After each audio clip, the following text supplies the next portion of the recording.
Okay. So, good afternoon, everyone. Today at Community Centre's SA anyway, it's the first day where most of the team are back in person. So we're all feeling quite positive and motivated because we're actually seeing people face to face in real time, in real life. And I imagine for some of you that might be the case, although many of you, I understand, will still be working in a hybrid or back at home.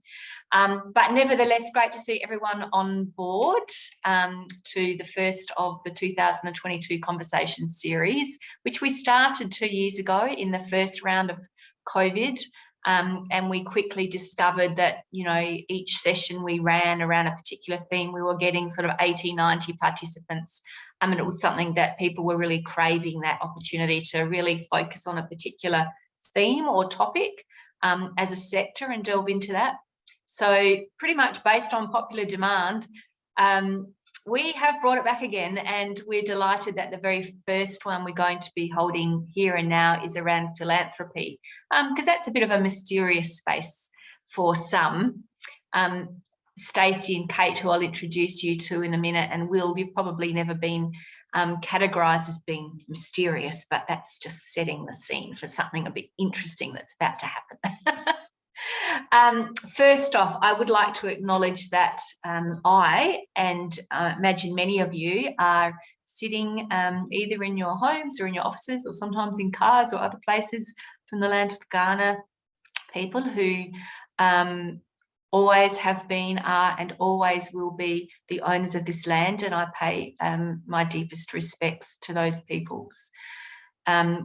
And thank them for allowing us to gather today on their land. And some of you may be from the land of other Indigenous communities. And you might like to just put in your chat if you are, so we can highlight that during the conversation. Some of you might be up in the Adelaide Hills, for example. So welcome, as I said. Can I also please give a formal introduction now to Stacey and Kate. So Stacey Thomas actually presented at our conference, probably was 2 or 3 years ago, wasn't it, Stacey? I think maybe even longer. I can't remember now. Yeah, and a bit longer.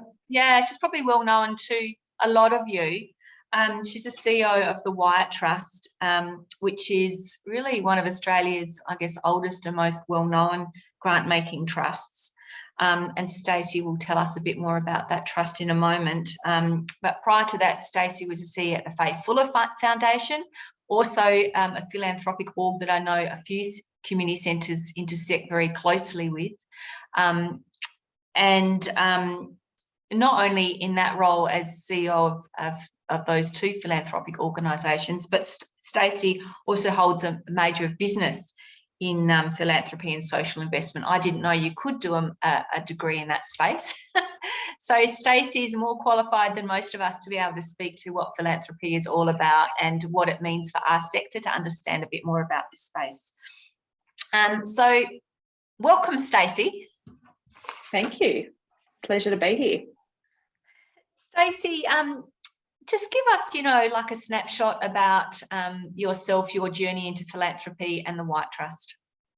No worries. That's always a really tricky question when people want to know, you know, your background and what did you do and how did you end up in the role that you're in? And there's no clear path. But my very first job outside of hospo was actually in a community centre. So I was a coordinator of volunteers and working around the home and community care space within a community centre. So, you know, I love the work and appreciate the work that happen, you know, in our local communities. But for me, it was very much around trying to find a career where I was able to give back and give back at a real macro level. So after doing my psychology degree and practicing as a suicide interventionist, I realised that the real pointy end of helping people was not something that I could sustain longer term. And so stumbled across a Master of Business course majoring in philanthropy and social investment and thought, well, what is philanthropy? And of course, most people equate it with giving money away, which it is, but there's also other things involved in it. It's not just about the cash. So on today, you know, it's the love of mankind, but given it's International Women's Day, I think we will say it's the love of humankind and not do anything too gender specific there. It's a way of giving back. Philanthropy is about giving back. So the 3 T's, the time, talent and treasure, we often hear people talk about. So for the Wyatt Trust, we've been around for 136 years, so one of Australia's oldest foundations, and we started upon the death of Dr. William Wyatt back in 1886. So within 6 weeks of his passing, we made our first grant. And back then it was very much annuities. So we would be recommended people that were in tough times, and we would give them an annuity, a monthly payment to help them make ends meet. So this is before any kind of federal pension, any kind of social security. And over the years, the practice of philanthropy at Wyatt has changed. We've been landlords, we've built a lot of low-income housing and run that for older people. We've had commercial buildings, we've done a lot in the housing space, more recently a lot in financial counselling and supporting individuals in a time of crisis. So we have a number of different grant programs, from direct grants, which is individuals receiving money at a time of crisis to get them through whatever that issue is that they're going through at the time, right through to now trying to look at how we create systemic change for individuals on low incomes and experiencing poverty, which is a really tricky thing to do when you have a remit like Wyatt, because we can only give to individuals. So we need to try and account all of our funding back to individuals. So having a change at a systemic level while granting to individuals is definitely a bit of a challenge, but something that we're up for. Thank you, Stacey. And I think, I hope that's something both yourself and Kate and Will can speak to a little bit more over the next hour, which is philanthropic organisations need to be guided, of course, by the original intent under which they were founded, back in your case, looking at Mr. Wyatt. But times change. And as you say, we know really in order to change the landscape strongly, we need to look at the underlying structures and the systems and the handouts that we all know in community development that are important, the emergency food relief, emergency financial support, etc., whilst important, often don't always lead to that underlying systemic change. Kate, I'm just going to bring you in now. Before I do, though, I just wanted to let everyone know 2 things. One is, I forgot to tell you, but we're actually recording this session. If you don't wish to have your face on our record, and, we're just recording it for our own purposes, and we may then probably put on our website for other members to tap into and hear the interview session. So if you don't wish your face to be recorded, please turn your Zoom lens off. From our perspective, of course, we like to be able to see all of our members as well as hear from them, but that's your choice. And the second thing is, what we have learned from running these previous conversation series is that with a lot of people, it's hard for everyone to be heard. So if you have comments or questions, even if it's something you just really agree with, or it might be, just a sideline thought, please put them in the chat column. And what I'll do is weave them into the conversation and put them to Kate or Stacey or Will as we keep talking. And I've got Anita, my office ninja, sitting right over there behind me. She's the one with the mask, because that's what ninjas do. Anita's also helping me work through those comments. And even if we don't get around to bringing in all the comments into the conversation, they're really helpful for us as your peak, because they're another way of capturing your voice. And we always will go back and look at the comments that members have made on all sorts of different topics. So Kate, hi Kate, bringing you into the conversation now. Kate Arnold is the Grants and Operation Manager at the Fay Fuller Foundation. So where Stacey's previous home was. And Kate's job is to ensure that the granting practice, and I find it curious that we talk about it as a practice, Kate, because it is a practice. It's not just a simple matter of dishing out money, as you're going to tell us all about. The granting practice supports communities and individuals to explore their big ideas. And again, I'm going to ask you what you mean by big ideas, as well as Kate supports the sort of day-to-day operations. Kate's worked in the not-for-profit sector for a long time, looking at systems, the underlying systems of change. And I have no doubt is delighted to be in this role also. So Kate, welcome. Again, just tell us a bit about, your entree into this sector, why you're here, and a little bit more about Fay Fuller. Well, thanks for having me, and thanks for that really warm introduction. So as Kylie mentioned, I am the Grants and Operations Manager at the Fay Fuller Foundation. To post a background on the foundation, it's been around for almost 20 years now, and it is a private ancillary fund. So essentially, you might also refer to it as a family trust organisation. But speaking of International Women's Day, it was actually set up by one woman. And there's her legacy, and she set up a remit of improving the health of South Australians. So it's been quite a broad remit, and the organisation over the years has done some great work in funding developments in all sorts of different areas, whether it be research or technology or new ways of approaching our community responses in the last few years, and very much under the guidance and stewardship and leadership of Stacey. So really lovely to have you here today as its first inaugural CE. Took on a much more targeted strategy, especially around community determined responses, with I suppose referred to flagship initiative Our Town, which is a 10 years place-based initiative, building community responses to improving mental health and wellbeing. As well as commissioning some research that really drives our strategy, the health needs and priorities research, that had a look at, I suppose, the landscape of where funding is going compared to the needs, compared to the experience of both consumers and providers of healthcare. So some really interesting things there, which we can unpack. I'm just going to ask you, Kate, so that's really interesting. You've just introduced something that philanthropics often get involved not only in providing money through grants, whether it's sort of longer term structurally challenging grants or instant like relief grants, but you've also mentioned that you support research, you fund research. Yeah, we have, and I suppose we funded research both from grant applications to fund research, as well as recognising a need for there to be more knowledge in the space. And we've got a new pillar, I suppose, that's developed since then, which is our practice and collaboration space, which is really about contributing to the knowledge in the sectors that we work, especially when there's an identified need, I suppose, for us to have a reference point to really ground our practice in to move forward. So yeah, philanthropic organisations can do lots of crazy things. And research definitely has a time and place in moving us forward and how we tackle some of those systemic issues.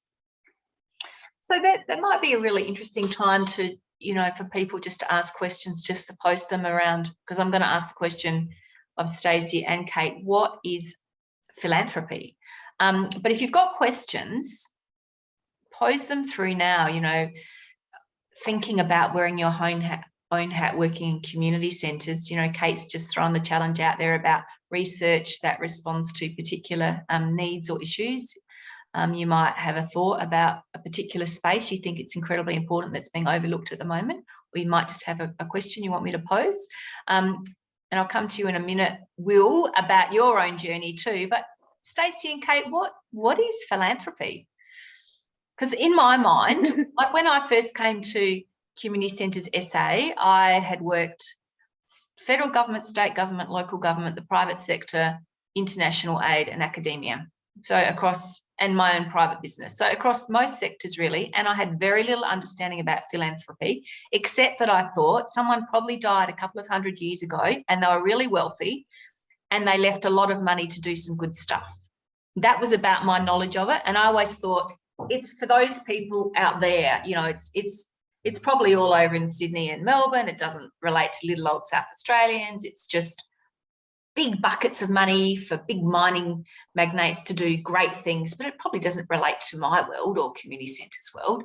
I've since learnt otherwise, but demystify it a bit for us. Tell us what philanthropy is. Stacey, I might start with you.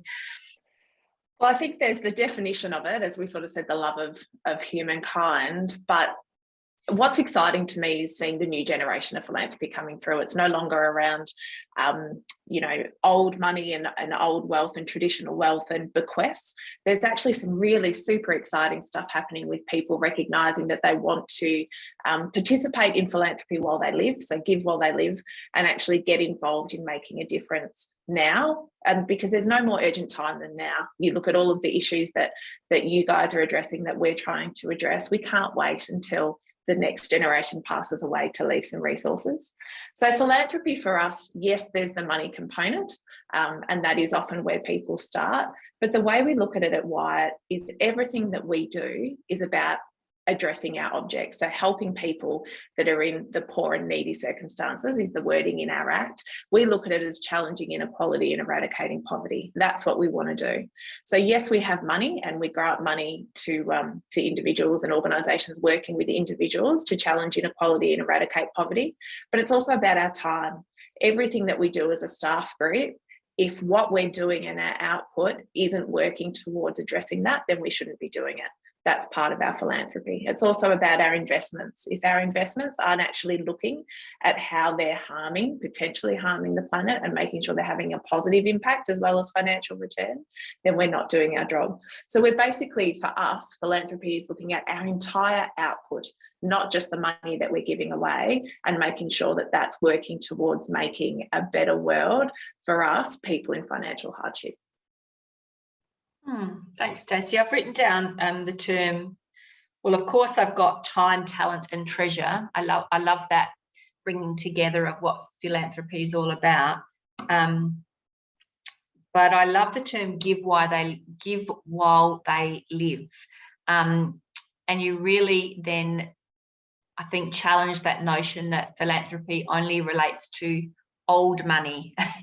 That has some sort of sense of power and hierarchy, and relates to a world that we don't necessarily see these days. And I was reflecting, Will, on our own CCSA's own iDrive program, which some centres here are involved in, and it's a fantastic program, but we've really been challenged to find ways to fund it.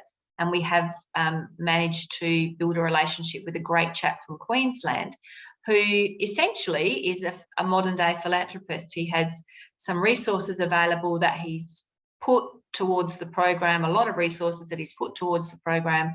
And, he actually talks about those things. I want to give while I can, while I'm alive. I don't want to just leave it for my kids and my grandkids. So I hadn't thought of him as a modern day philanthropist, but I guess that's kind of what he is. Kate, how I said I wasn't going to ask you this question, so now I am. I told you conversations go everywhere when you speak with me. Is philanthropy and grants the same thing? No, I would suggest that grants are a mechanism or a way that sometimes philanthropy is done. So grants for me are generally an agreement between two organisations, generally one who has a resource of funding, among other things, and one that would have, establishment with a community and does work with the community, and they generally agree to, for this money you're going to do this, and we're going to work to certain parameters. So it's an agreement, if you will. Whereas philanthropy speaks to a much broader sector and a way of being. So a way of being in the fact that your work in community centres and giving back to your community is an act of philanthropy in its purest form. But also that there's an organised sector, I suppose, of philanthropic organisations. And within that, there's lots of different ways that philanthropy happens, from individual modern day philanthropists to collective pools. So there are individuals that put money in and create a pool of funding to be able to give out. So that's, a completely different look on philanthropy, to family trust, to corporate types of philanthropic organisations. So there's lots of different ways within the sector that philanthropy can appear, and within that, lots of different relationships that form. But I think it's meeting of the minds of, you want to create a change and an alignment on the type of change you want to see in community, and that you get to work together on that. So yeah, I would say that's my view on the difference. I don't know if you've got questions around that. I love that you're talking and describing about it in terms of bringing minds together, collective minds, collective shared outcomes to create meaningful structural change. Because I think often the challenge with And I know many people here would write grant applications, you know, and it's due next Wednesday and the night before, because you just haven't had a chance to get to it. So you're madly typing and you feel like, you know, you've got to get your 250 words in the little box, and you end up feeling like a machine, just typing it in to get it out and just crossing your fingers, and then it goes. And it doesn't often feel connected with your ethos and your personal values about creating structural change. It feels like often with grants, it's just a little task to do amongst the many tasks that you have to do. And I loved what you said about philanthropy is much more about working as a collective to really see structural change. It kind of feels more like more like a family, I suppose, than just a transactional process. Would you agree with that? I think at its best, absolutely. And I think, you know, grant application is the worst. I've been on both sides, but it's, you know, it serves a purpose in a lot of means. But I think even through grants, the hope is that once, you know, you are working together, that partnership really does form, and that there's benefit, I suppose, for going through that process. And when we speak about granting practice, there is definitely a focus on how we can do that better and not have that as a barrier, I suppose, to creating the change we want to see, but just see it as, you know, a tool where necessary. Yeah. I'm starting to see some questions come through. Mel, I'll get to yours in a minute. And despite what you've said about being an ISO and hair and makeup looking terrible, you know, hey, it's International Women's Day.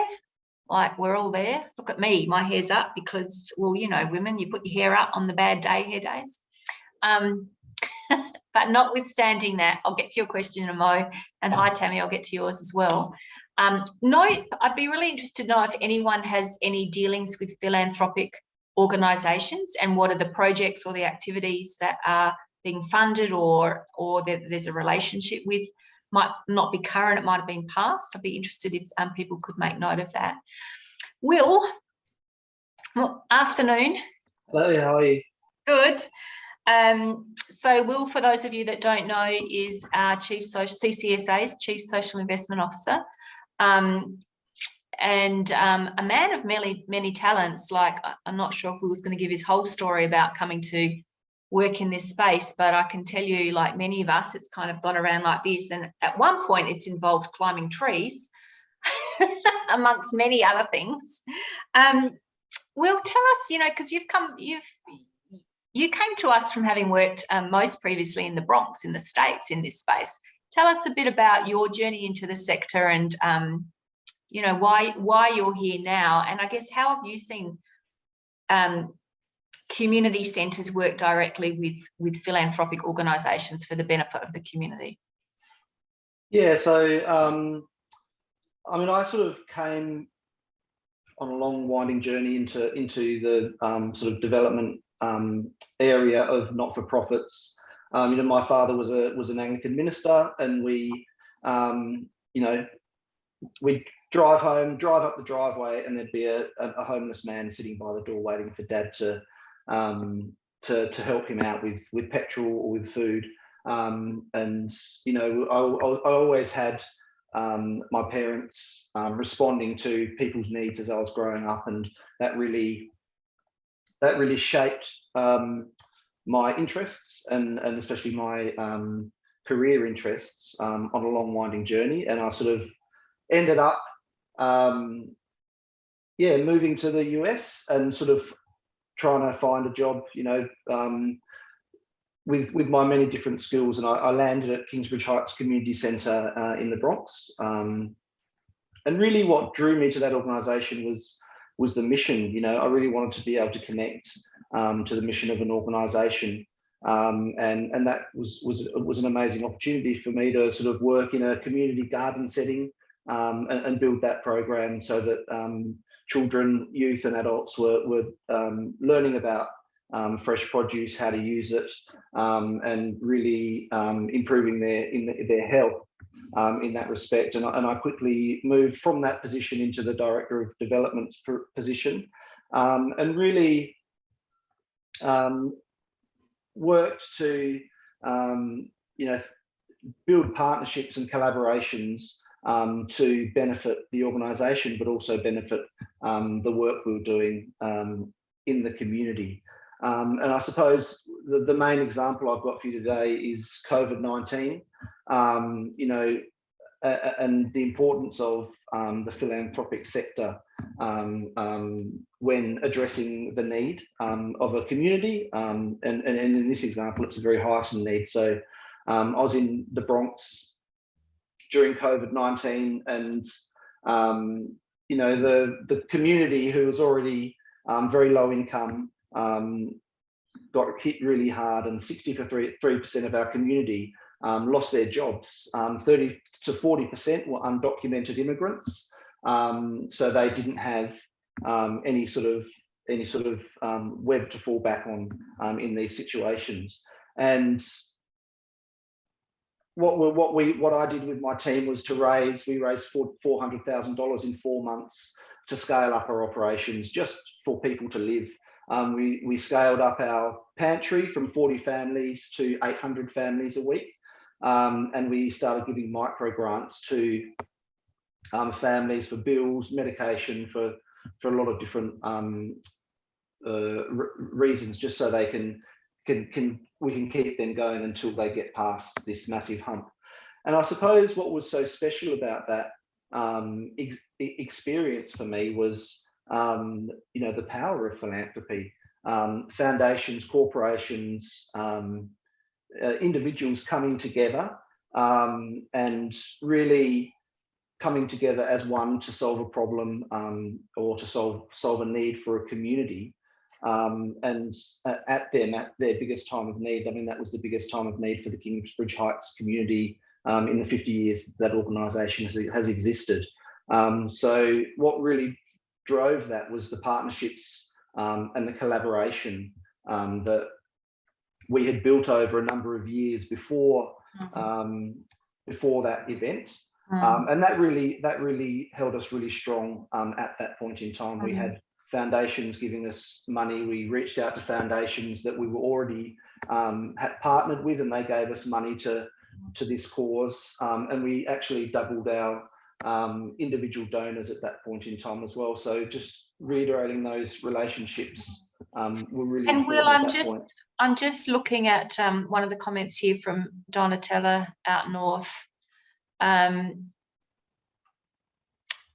Donatella's spoken to a partnership that they had in the past, which involved, there was a few various areas that it involved, but what she's really pointed out was that it was a great relationship even before the point of transferring the money. So Donatella, you've highlighted the importance of the partnership building, and I can see your picture now. You might even like to come on screen and just talk to that about the importance of the partnership part, as well as, and what that has meant, as well as just the kind of transactional money distribution component.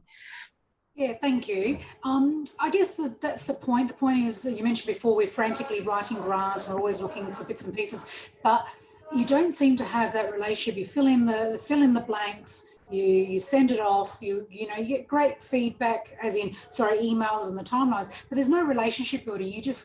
You have to remember, this is me, you have to remember 6 months down the track, oh, I better get that acquittal in, and along the way, there doesn't seem to be any connection. And I think the key with what we've found in the past working with philanthropic groups is they really are quite invested in the relationship. They want to know what's going on. They want to know what difference it's making. They want to know where the connection is, and they're great reference points. So if something's happening that's not quite right, you can pick up the phone or email and have a conversation about ways. So I found that by building that relationship, you've got the feedback or the connection all the way through. It's not just at the beginning and the end, and getting that paperwork through, which is really critical. And the participants really acknowledge that, because if there are some issues or something happening, they can say, well, where is this money coming from? What's happening? Can we, what's this group all about? So it's a two-way street too. Hope that makes sense. But yeah, it does, Donatella. Yeah. Thank you. And I'm wondering, Kate, Fay Fuller very generously provided CCSA with some money last year, which we've put into funding the research we're doing around loneliness with Flinders University and a few other few other things that have worked its way into funding community centres as well. But what I found over those coffees, Kate, is actually the joy, and not only the joy, but that's part of it, but the importance of the relationship that we're building, because I know that will go on for a long time. And I know that I can pick up the phone to you, or you'll pick up the phone to me, just to shoot the breeze, to talk about other things that are mattering to our communities. It might not always relate specifically to my world or to your world, but we're a shared support mechanism in the world of building community wellness. Would you agree with that, Kate? Yeah, I'd absolutely agree. And lovely to hear in your words and Donatella's that you've had that experience, because that's definitely the way that we aim to operate, and definitely what we'd encourage is where philanthropy works really well, I suppose, in partnership with community, when it is a partnership and you're both players in, I suppose, a common goal, and then broadening that out. And I'd like to say that we work this way as well. Kylie, is who else you're working with, who else we're working with, who else can we bring into the conversation? And I think it is definitely a trend that even government is getting more involved in, and that if we want to see different solutions and different outcomes for the community, that we really need to be part of the solutions together and collaborate, and share what we all know, and share what's working well and what hasn't. So absolutely, I think it's really important relationship building, and it's where the fun is as well. So yeah, I think it's really good to share as well ideas, and sort of pitch your ideas as well, because you know, foundations speak to people all the time, like Kate's been saying. So it's really a good way to refine what your project is and why you're doing it, and what need it's serving as well. So it's really good to be able to just bounce off people that way as well. And sometimes you have a great conversation, and sometimes you miss completely, and then you go back and you think again, and come back with something as well that might be a better fit. So it's all about bouncing the ideas off people as well. Stacey, would you agree with that? Would you agree that sometimes from a philanthropic perspective, you actually want to know what other organisations and other individuals are thinking about different ways to tackle these very wicked problems we see in our communities, and you encourage those conversations? Yeah, absolutely. And there was a question in the chat box around innovation. The reality is that it's very, very rare for someone to come up with something new. You know, we all know what works. Often what we need the support for is to make it happen, to actually implement the solution, not find the solution. And now there are definitely exceptions to that rule. And you look at some of the amazing work that is coming out of Fay Fuller with a different approach, trying to uncover different solutions. But for me, the vast majority of philanthropy isn't about innovation. You know, people might use those words, but it's actually not, they're not committed to the process of innovation. They're two different things. So it is about meeting people, and it's about talking, and it's about understanding community wants and needs, and finding that nice relationship, because the reality is, unfortunately, people fund people. So you can have a really wonderful idea, but if a foundation doesn't have confidence that the person leading it has the ability to implement that, then it won't get funded. So it's about the idea and the people around it being able to build that relationship with the foundation. So I think that relationship is really key. So I think that's obviously a really important take home. And you know, last year we sent Will on a bit of a tour around South Australia to just speak to the importance and to give tools and tips and clues based on Will's own experience about developing meaningful and nurturing meaningful partnerships, because we know, and our experience as a peak body is, we've learned that it's not, and it never can be, about just putting in a grant application and crossing your fingers and hoping that some money arrives in the mail to keep you going for another 6 months. It's actually about investing the time and sharing your passion and knowledge in relationships, and those relationships are the things that then are the sustainable platform for all organisations.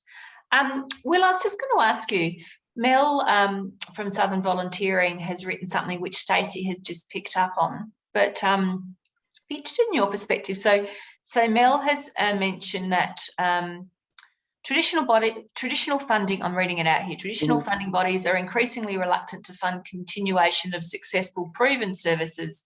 It's frustrating. are philanthropics and philanthropy organisations generally of that same mindset. I'm all for change, but not at the cost of well-established core services. And Stacey, you've just spoken to that. Notwithstanding that, I'd say it's probably one of the most singular challenges for, you know, most organisations here on this conversation series at the moment, not least ours, which is, you know, there's often, well, for our sector, there's 40 years of working in this space and 40 years of evaluation, 40 years of lived experience in knowing what works and what doesn't work, and some very tried and true flagship approaches and processes that are almost impossible to get funding for, because any core funding that comes through from state government, you know, if you're lucky, might pay for the light switch to stay on, if you're lucky.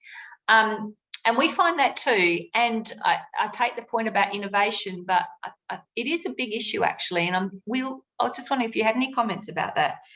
Yeah, that's one thing I've been noticing, and you know, we're really looking at building the amount of grants that we go for, and just noticing that a lot of foundations tend to want to have the innovative new idea on their books, and I've noticed even for small grants with government that they're sort of a few are asking for that as well.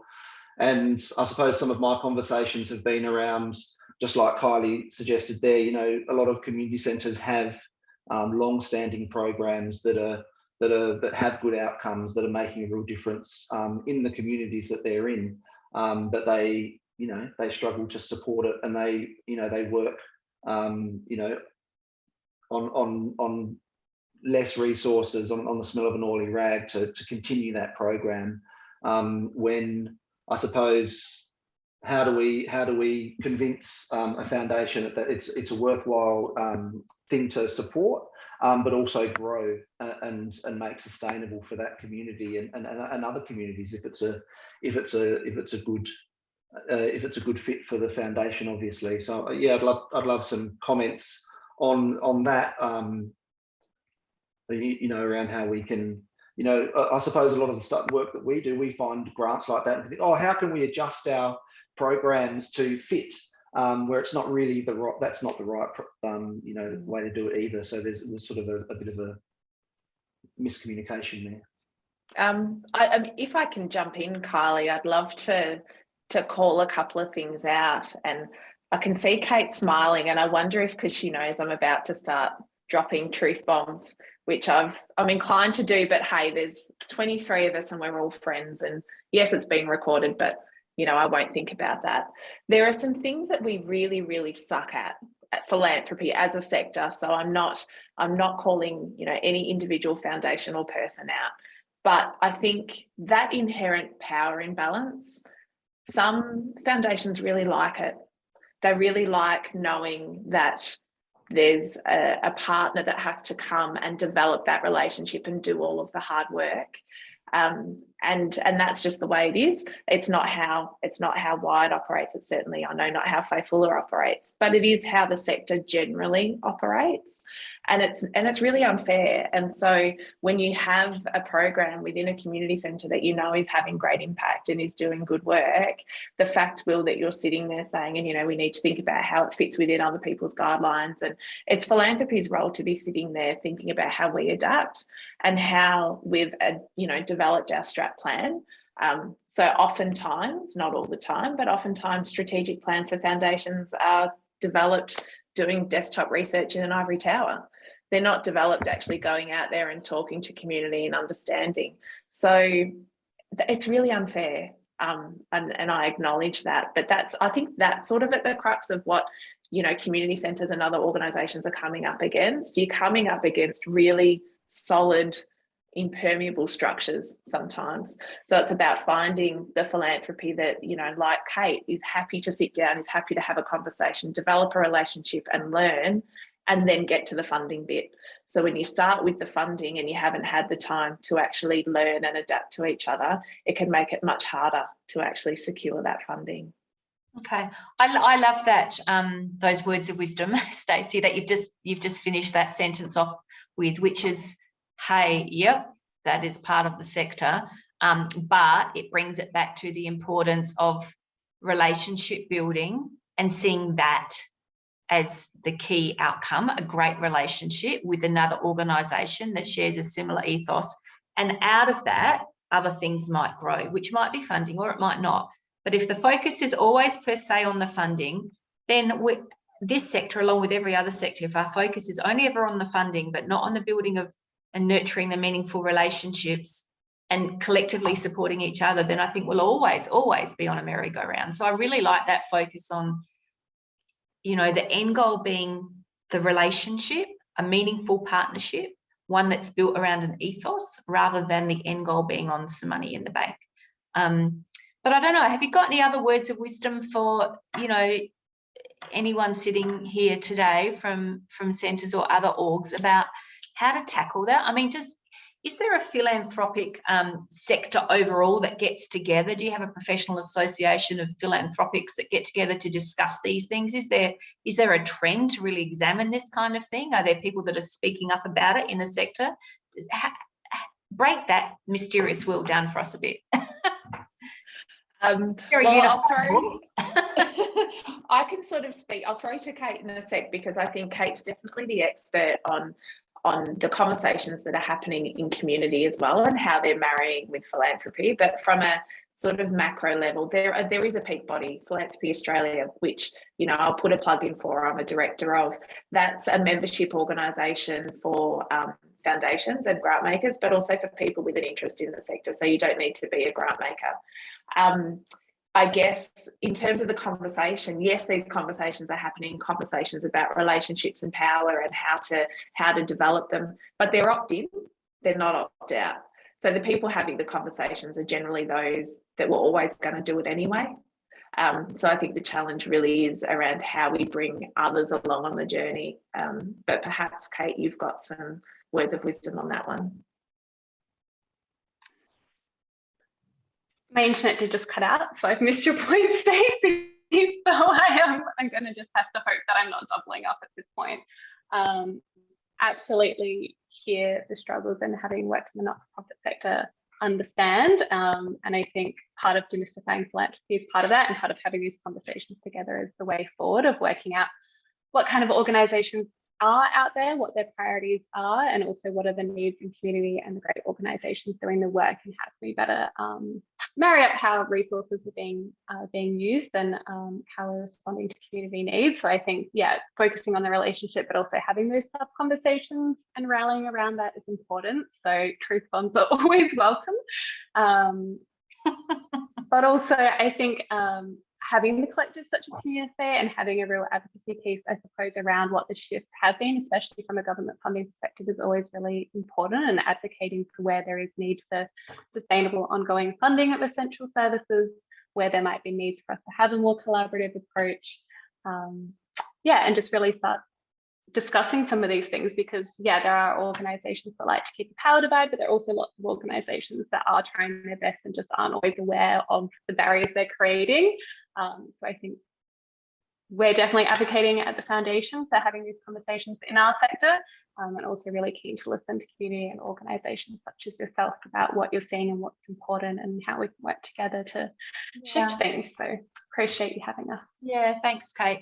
I mean, of course, in Community Centres SA, and, you know, no doubt the whole sector, the term community means many different things to many different people, but for us, community aren't just about people living in our little local neighbourhood. Actually, there's a community of stakeholders, there's a community of practitioners that share our ethos around inclusivity, around diversity, around reconciliation, around empowering voices. For us, our communities, you're part of it, Kate and Stacey, as well as all of our community centres, as well as, you know, many of the other orgs that work in this space. And so we see our role, I suppose, is to try and have conversations, and like you said, Stacey, sometimes drop the truth bomb, because that's what we have to do. Hey, we have to be brave in dropping truth bombs, because often no one else will. I just wanted to note, Deb, thank you, from the hut up in Aldgate. Deb's reminded us all of Peramangk people, because Deb's on Peramangk land today, and Tammy out at Taylor Bend Community Centre. is on Narrandjeri land. You know, we've got 103 centres all around the state. And so, you know, our culture and our landscapes that we're on is rich and diverse. And also I just wanted to mention too, we've got someone further from the field, which I'm assuming might be Jane, but I'm not sure. Anyway, from our colleagues over in WA, Link West, who CCSA, of course, are here in South Australia as the peak body, but then there's equivalents in all the other states, and Link West are an amazing peak body that support their centre battles, which in the past have sometimes been even more challenging than the current funding challenge we've got ahead of us at the moment. So I just wanted to mention that Link West is here on board. I feel like our peak bodies in the other states are always behind us in spirit also. So I'm going to ask a practical question. Kate, Stacey, I'll start with you, Kate. Are there any current opportunities that you would like to tell our sector about? And it's a leading question because I know there are. We do have a grant round open at the moment. It's our Discovery grant, so they're a 2-year grant in the mental health and wellbeing space, particularly in that preventative community determined responses. And it is about building a community development idea, noting, as Stacey said, there are no new ideas, but really about building a response with community over time. So it can come from a seed of work that you're already doing or from a methodology elsewhere. We are at the EOI stage. It's a 2-stage process that is meant to make it easier, not harder. So the EOI is brief, just tell us about you, your idea, what you want to do in any format that suits you before we'll shortlist the 10 longer later in the year. But that does close the 25th of March on a Friday, 5 p.m. Got to stop doing that. Apparently it's the worst time I've been told. Apologies in advance. There's lots of information on our website, lots and lots of information. But I'll put my email in the chat as well, and you're welcome to reach out with any questions. Yeah, so do look up Fay Fuller. It's a fantastic grant opportunity, and we'll be promoting it. We have promoted it and we'll do it a bit more as well. But as Kate said, the details will be up there. Stacey, what about over in Wyatt World at the moment? So Wyatt actually just closed a grant round recently around digital inclusion, which there are a number of community centres that were successful for that one. We don't have anything open at the moment, but I do know that the Foundation for Rural and Regional Renewal have a few different grant opportunities open, and that just came out, some more information came out about that today, so I'll shoot that through just in case that's not already on the radar for CCSA to circulate. And then also Foundation SA, so this is a community foundation for South Australia that launched last year. That will have a grant round opening, which will be a very modest grant round, the first one ever, but that will be opening next month. So there are 2 websites, so Foundation SA and then the Wyatt Trust. You can subscribe to both of those newsletters and then you'll be able to see as things come out. And we will, you know, we've been speaking with Foundation SA and we'll, you know, really want to get behind and support it, acknowledging in the short term it's very small grants, but it's all about South Australians giving to South Australians. So it's kind of a new kid on the block, isn't it, Stacey? And we're really keen to get behind it and support it. I see one of the questions that have often come back to us is around challenge in writing grants up. You know, as you know, Stacey and Kate and Will, most centres might have 1 to 2 staff if they're lucky, often only just half time of 1 staff member, and usually between about 70 to 150 volunteers, give or take. But it's really tough to find the time to write these sorts of things, and people get a bit frightened about long, complex grant applications. Have you got any words of wisdom around that challenge, or even indeed what Fay Fuller or Wyatt do to try and make that process a bit easier? So we're pretty standard. We try and keep it as simple as possible, but it is still that sort of Q&A type approach, which is more around volume and trying to manage volume. But I wonder, Kate, if you have some wonderful fandangled stories around the way that you've approached it, because I'm sure if anyone's done it differently, it would have been you guys. Fandangled. Probably going the opposite and trying to just make it as open and tailorable which is not a word, being able to tailor it to the way that you might want to communicate with us or resources you might already have. So our structured grants are an open format, so you can choose how you apply, and we do have questions to kind of indicate what information we would like to hear from you, just so we can compare the ones we do receive fairly, but we do just try and keep it as open as possible so it can work within your means. And more, I suppose, on hearing about the content versus how it's presented or how you've written it. So I guess this is a big focus of ours on how we can reduce the barriers and the time it takes to apply for grants. So if you do have any ideas or feedback, always very welcome to shoot an email. Love to hear them. But it is a challenge. I think it is something that does get talked about a little bit in our sector, but it's a conversation we need to continue to have because there are reasons, I suppose, for keeping things standardized and for why it happens. But we've all got to keep talking about how we can improve things, I suppose, to make it more accessible to everyone, because totally acknowledge larger organizations hire people to do this as their job. So as much as there are philanthropic people who give grants, there are philanthropic people who write grants in the sector, and that in itself is a challenge. So very aware of it and something that we're looking to try and tackle in our space. One of the things, I guess I just want to remind everyone on board here is that, you know, if you've got a volunteer, for example, or even yourselves, and you really want to look at grant, but you feel like you haven't got the confidence or they haven't got the skills or the time, just give us a call. Because very often a member in our team, I mean, it happens all the time. We just spend, you know, a bit of time on the phone helping people think and rethink how to respond to a question to make sure it's really hitting the core question rather than what you think the question is wanting to hear. And the other area, of course, that we can, you know, tap you into is where there are other skilled people in the sector who would love nothing more than to really get stuck in a grant. You know, there's a lot of volunteers in this sector, and we are working towards bringing on board a kind of a volunteer registry where we can keep tabs of who has got skills and time. So, you know I always say this, but just remember there's 103 centres and there's 35,000 people that come to centres each week. So our reach is massive. And if you're finding it challenging within your own centre to achieve something, you know, reach out to another centre or reach out to us, and collectively, you know, we do try and work through some of these challenges together. Not always easy. Just on that note, quick question from Tammy up in Tailem Bend, because I know Tammy has been reaching out to a few centres of late on our closed Facebook page, which is another plug. Please tap into the Community Centre Manager's closed Facebook page.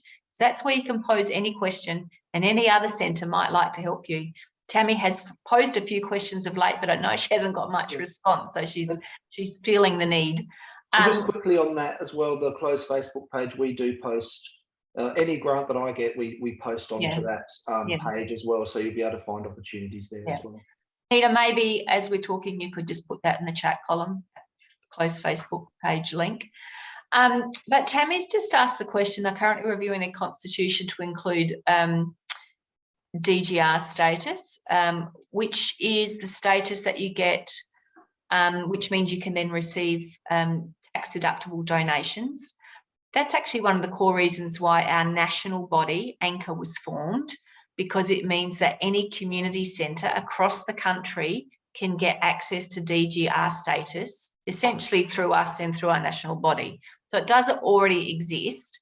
However, for centres that are wanting to explore it themselves, I can follow up with you, Tammy, about that, because we do actually have a staff member in Victoria who is working with a number of centres at the moment to try and get that. It's quite challenging, but there is some legal precedents around it now based out of the Men's Shared Association, where we've been working through with some lawyers to see whether we can make that process a bit easier for centres. So I'll take that up with you offline.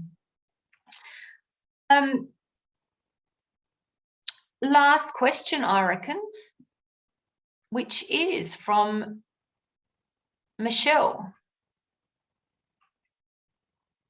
Oh no, Mel again. I'd love to know how to find philanthropic organisations and how to start and how to open the conversation and to start building relationships. How does someone find a philanthropic organisation and how do they start that process? Stacey and Kate, I might leave that final question to you both to answer.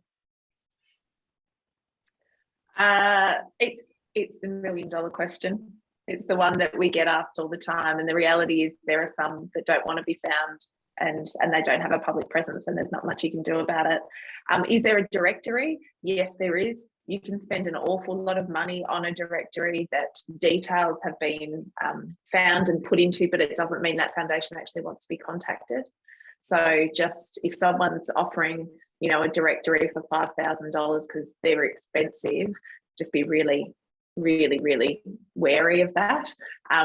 Philanthropy Australia has a member list that's going on their website, so you'll be able to see the easy way, or not easy, it's very time intensive, is also just the annual reports and looking at who's donating to other like organisations, whether it's another centre or another non-profit that might be in your location. But it just takes a lot of legwork. It's not easy to find us. I'm sorry.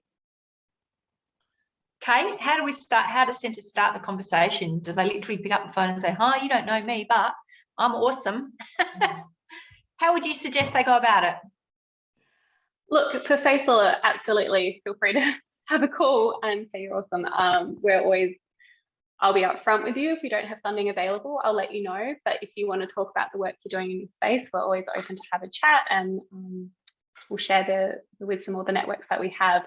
I think also things like this, we do have shared interests. So if you are looking for organisations that are like-minded and you're looking for organisations that are working in similar spaces, coming to different events and having conversations around the things that are your commonalities, your alignment, what matters, and starting the conversation about the issues versus about funding, as we were saying earlier, is an always easier way to start building relationships with people as well. And, you know, we always just want to have a chat and connect. So focusing on the things that you know, and then the rest will build, I think would be my advice.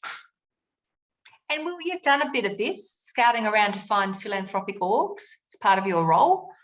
Yeah. What's your final words of wisdom for, you know, is it literally a Google search, or do we have anything we can offer centres? Well, we do have, I mean, I've got my list of foundations that I apply to every year and keep building on that list. But the way I get those, like Stacey said, the best thing you can do is go to a big organisation like Anglicare or someone like that, and they'll often list all of the funders, and just copy and paste that list and put it into a spreadsheet and do some research and see if those foundations or organisations fit in with your what you want to do and with their giving interests. There's an organisation called Grants Hub, and often you can get, you don't have to pay for it. To get the premium thing, you have to pay for it, but you can go in and get sort of access to some grants without paying, and they don't give you the information, but then you just copy that name and go to their website and find out. So it can be a process that takes a long time, but it's definitely worth it. And once you get to know the landscape, it becomes a lot easier. And I guess, you know, CCSA, you know, we do stalk you a bit sometimes with our correspondence, with our emails and our e-news and our Facebook pages, but we don't do it just because we're stalkers. We actually do it because we want to bring you the really, really important information that we feel will support you and help you in what you do. And nearly always, any information that we give provides information about latest grants. So all those ones that, you know, we talked about, Philanthropy Australia, Grants Hub, a whole lot of platforms we subscribe to so that we're on top always of where there are grant opportunities. And so that's just another way. Each time you see another grant offering come through, you'll see who it is and you can just add that to the list. So it doesn't take too much time to start to build a bit of a list yourselves of, you know, where grants are accessible. But I think, as Will said, also looking at annual reports of some of the big organisations and see where they're getting their funding from is also a good, you know, a good opportunity. And I think just finally for me, it's just about building the organisation's capacity to firstly build the relationships and be able to apply for the opportunities. So having a bit of a plan, maybe a 3 to 5 year plan around how to actually have that, you know, integrate that into your everyday. Which is really important if you want to be able to diversify your funding. So look, it's our hour is up. I think some of the take-home messages were around the importance of partnerships and relationships, and, you know, starting small and bringing commitment and heart and a shared ethos to those conversations. And always when you have a relationship with someone, that will result in dissemination of information and understanding what that landscape's all about. So that's kind of the starting point, rather than looking at, you know, where I can find an extra $5,000. You know, we learned a bit about the philanthropic sector. It does sound like it's a big and sort of complex beast, with a whole range of different rules, but hey, that's no different to any other sector really. But we can probably be assured that most people in the philanthropic sector have come through on a journey and have gotten to that point where they really value time, talent and treasure, the 3 T's. That's going to stay with me, Stacey, the 3 T's. So thank you so much for everyone joining our first Cab Off the Rank for this year of our conversation series, and we'll let you know when the next one is.